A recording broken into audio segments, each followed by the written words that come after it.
Random House Audio presents Care to Make Love in That Gross Little Space Between Cars? A Believer Book of Advice. Edited by Mike Sachs and Eric Spitznagel.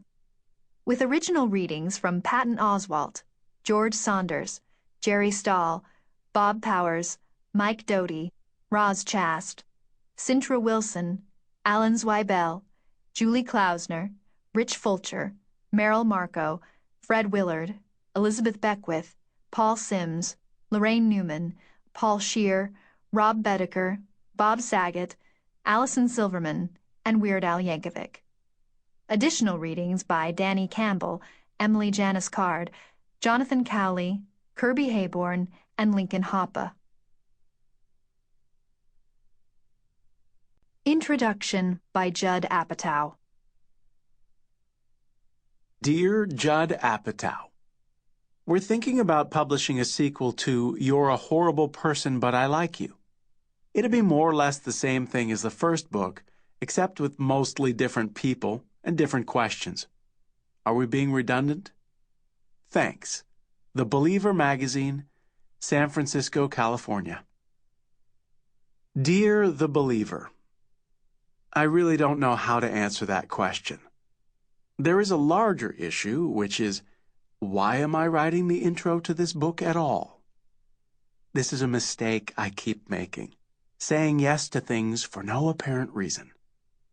I don't know if it is because I get insecure or I need an ego stroke, but I keep finding myself in the same position, stuck with something I don't want to do, but said yes to because someone did a good job kissing my ass. I don't even understand what you want. Am I supposed to write something logical or absurd? I have no idea. I don't even know if this book is for charity or if someone is going to make a shitload of money off it. I kind of always assumed it benefited some charity, but I don't think that is correct. I also have the vague notion that the entire publishing empire that's releasing it is a nonprofit, but I have no proof and I'm probably wrong about that. Or I'm right. One thing I do know is I get paid very well for my time and money, and I am getting paid $0 to write this, and that makes no sense at all. I can't even remember who asked me to do it. Probably someone who seemed smart, and who made me feel like less of a dick joke writing idiot by asking, and I got all excited for all of 5 minutes till I realized it actually required real work. I wouldn't be writing this at all if Paul Rudd wasn't 10 minutes late to our meeting. If he'd been on time, today would have been the day I worked up the nerve to bail on this assignment, so they could go manipulate some other insecure Jewish man into doing it. Why not ask a non-Jew? Why not ask a woman? An African-American? Someone from South America? Aren't people ready for some new flavors of comedy at this point? I know I am. I might move to Nicaragua for a year or two just to come up with a new comedic angle that's not based on my Jewish mother's influence in child-rearing. Maybe if I started a junta, I could write a fresh joke. What is a junta? I need to find out. Where the hell is Paul Rudd?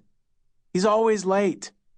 He was never late when his career wasn't going well, but ever since I Love You, man, he could give a fuck about wasting my time. Oh, there he is. Hey, Paul, you look good. I like the beard. Judd. A second attempt at an introduction by Patton Oswalt. Dear Patton, so listen, we're doing this book of advice, and we asked Judd Apatow to write the intro, and it didn't really work out. We don't want to get into it, but it has something to do with Paul Rudd's career going well. Anyway, is there a chance you might like to take a crack at it? The introduction, we mean. Thanks in advance. The Believer Magazine, San Francisco, California. Dear The Believer Magazine. Wait, so Judd Heavyweights Apatow is too busy to finish his introduction, and so you figured, oh, let's get Patton Basic Cable Day player Oswalt to pick up the slack? I will bet money you use that exact phrase, because I really like losing money. I mean, how busy can I possibly be, right? Quite too nearly very, as it turns out. So I hope your readers appreciate the projects I've back-burnered so that there can be a full introduction to this book. And as you read this book, think for a moment about the unalphabetized Travis McGee books on my shelf, overflowing trash can in my kitchen, unwatched, and thus undeleted episodes of Justified on my DVR, not uneaten rye crisps consumed due to the stress of having to write this. Now I will end this introduction early to make it further appear I am busy just like Judd. See? I'm making it in Hollywood. Patton. Kristen Shaw. Dear Kristen, are lighthouses still used for what they were meant for, or are they just the nation's decorative knickknacks on our coastlines? Cameron Cousins, Herndon, Virginia. Dear Cameron, I wish they were as useless as giant, beautiful plastic flamingos covered in reflector tape, but unfortunately, their importance has magnified in these modern times. Apart from warning boats, canoes, and cross-ocean swimmers of impending land, they serve another function, bringing whale crime to light. Whales have taken their cue from the Somali pirates and have begun to rapidly create havoc in our peaceful seas, stealing from ghost pirate ships, tagging reefs, and more recently, abducting dolphin babies and selling them to infertile manatees. They do their dirty work at night, and the lighthouses have been working overtime, combing the waters with their revealing beams after the alarm has been sounded by whatever sea creature can make the walk on land, usually tattletale crabs. Kristen. Dear Kristen, there's been a lot of hullabaloo about child concussions lately. Are children more violent these days, or were we just overlooked as children? The shake-off philosophy worked for us, so why can't it work for modern-day children? Nick Pappas, Hazleton, Pennsylvania. Dear Nick, or perhaps are children more sleepy these days? Maybe they are using their concussions as excuses to take timeouts from working in the fields or sewing in the sweatshops. Check their tiny hands on their unconscious bodies. If their fingers are worked and bloodied to the literal bone, they are most likely faking that concussion, and you should wake them up and put them back to work. Kristen. Dear Kristen, I think sacred music gets a bad rap. I'm working on getting it more accepted in the mainstream. Can I send you some of my organ and choral recordings? Christian Clough, Hamilton, New York. Dear Christian, you can certainly send it to me, but I will refuse to listen to it. You know why? Because I'm not dead yet. Everyone knows that when you die and go to heaven, it's organ and choral music nonstop. You can't get away from it. Even when you go to your heaven hut and slam the cloud door, it's still stuck in your head, which is no longer a human head, but a beam of light. I think I'll enjoy this nice variety of music on Earth before my sacred playlist kicks off for eternity. Thank you. Kristen. Dear Kristen, I enjoy hamsters, but guinea pigs really freak me out. My daughter, however, has her heart set on getting a guinea pig for a pet.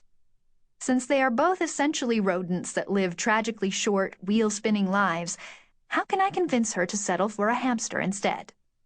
Maddie Schaefer, Phoenix, Arizona. Dear Maddie, just put a kitten in a hamster cage and call it a day.